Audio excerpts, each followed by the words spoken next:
मैं आपसे जानना चाहूँगी जो भी यंग गर्ल्स हैं उनको क्या कुछ ऐसा सलाह देना चाहेंगे या बताना चाहेंगे कि आने वाले समय में वो कहीं ना कहीं इनफर्टिलिटी से बच पाएँ? इस बारे में आप क्या बताना चाहेंगे? जी, ज़रूर मैं इसके बारे में बताना चाहूँगी। देखिए सबसे बड़ी प्रॉब्लम क्या होती है कि हम लोग टाइमली और सही कंसल्टेशन नहीं लेते। अभी बहुत कॉमन हो गया है यंग गर्ल्स में पीरियड्स जो हैं वो सही समय पर नहीं आते। अब इसके लिए क्या है कि आस-पास में वो अपने हॉस्टल्स में डिस्कस करके, फ्रेंड्स से डिस्कस करके over the counter hormonal medicines ले लेती हैं और जब तब अपनी पीरियड्स की साइकिल्स को मॉडिफाई करने की कोशिश करती हैं। तो ये कहीं न कहीं आपके नॉर्मल हार्मोनल एक्सिस बैलेंस को जो है डिस्टर्ब करता है। इसके वजह से आपके फ्यूचर में भी जा करके हार्मोन साइकिल्स डिस्टर्ब्ड होते हैं और प्रेगनेंसी प्लान करने का जब टाइम आता है तो आपको प्रॉब्लम होती है। दूसरी चीज़ है कि इन्फेक्शंस बहुत कॉमन है। अभी आज के डेट में I am very sorry to say but sexually transmitted infections इतने ज़्यादा हो रहे हैं।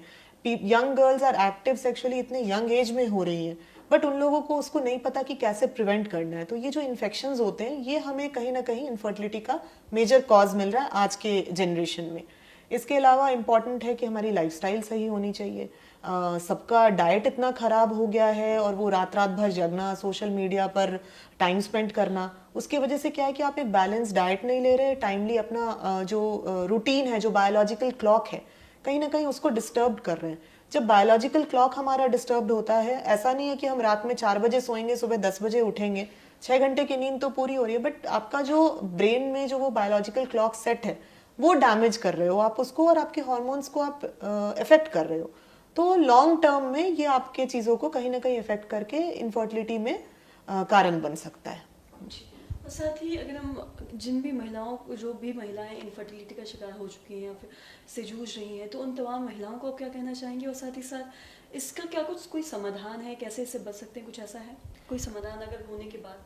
जी देखिए, इनफर्टिलिटी अगर हो गई है तो सबसे इम्पॉर्टेंट तो ये है कि अगर आपने साल 2 साल 3 साल से कोशिश की, बच्चे नहीं ठहर रहे, आपको घर नहीं बैठना, आपको सही टाइम पे सही कंसल्टेशन लेनी है। अभी यूजुअली क्या होता है कि 2 साल 5 साल उन्होंने बिता दिया और जब जाके उम्र 35-40 हो गई, जब उन्हें समझ में आ रहा है कि नहीं अब दवाइयों से कुछ नहीं हो रहा, तब वो पहुंच रहे हैं डॉक्टर्स के पास। तो ऐसे सिचुएशन में डॉक्टर के लिए भी बहुत डिफिकल्ट हो जाता है उन्हें सही ट्रीटमेंट गाइड कर पाना। अगर आप सही समय पर आ गए होते तो हमारे पास बहुत सारे ऑप्शंस होते, बहुत मेडिसिन होती जिससे हम आपकी मदद कर सकते थे।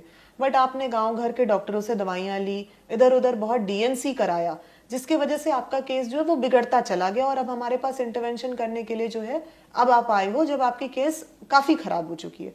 सो टाइमली सही कंसल्टेशन लेना सबसे ज़्यादा ज़रूरी है और बचने के लिए ये इम्पॉर्टेंट है कि आप ओवर द काउंटर मेडिसिन ना खाएं। है ना कि इनफर्टिलिटी हो रही है जा करके बस ऐसे ही हमने नहीं, बच्चे नहीं हो रहे हमें कुछ दवाइयां दे दीजिए, ये बिल्कुल नहीं करना है। क्योंकि सबसे पहले इनफर्टिलिटी में ये जरूरी है जानना कि आखिर बच्चे क्यों नहीं हो रहे, कॉज क्या है इनफर्टिलिटी का, और उसे ट्रीट करना है, ना कि एक कॉमन फॉर्मूला सबके लिए काम नहीं आता है। और साथ ही हम देख रहे हैं कि पहले और आज की अगर हम बात करें तो आज इनफर्टिलिटी का जो रेट है काफ़ी ज़्यादा हाई हो गया है। तो मैं आपसे जानना चाहूँगी क्या इसका एक ये भी कारण हो सकता है कि आज लोगों का सही डाइट नहीं है जैसा कि आपने बताया, और फिजिकल एक्टिविटी, और साथ ही साथ अगर हम बात स्मोकिंग और अल्कोहल की भी करें तो आज ये भी लोग इसमें भी ज़्यादा हैं, तो क्या ये भी कारण हो सकता है इनफर्टिलिटी का महिलाओं में? जी बिल्कुल। आज से अगर आप 10 साल पहले देखें तो आपको महिलाओं में स्मोकिंग और अल्कोहल के इंसिडेंट्स एटलीस्ट हमारी कंट्री में तो बहुत कम थे, बट अब वो ऑलमोस्ट एट पार हो रहे हैं।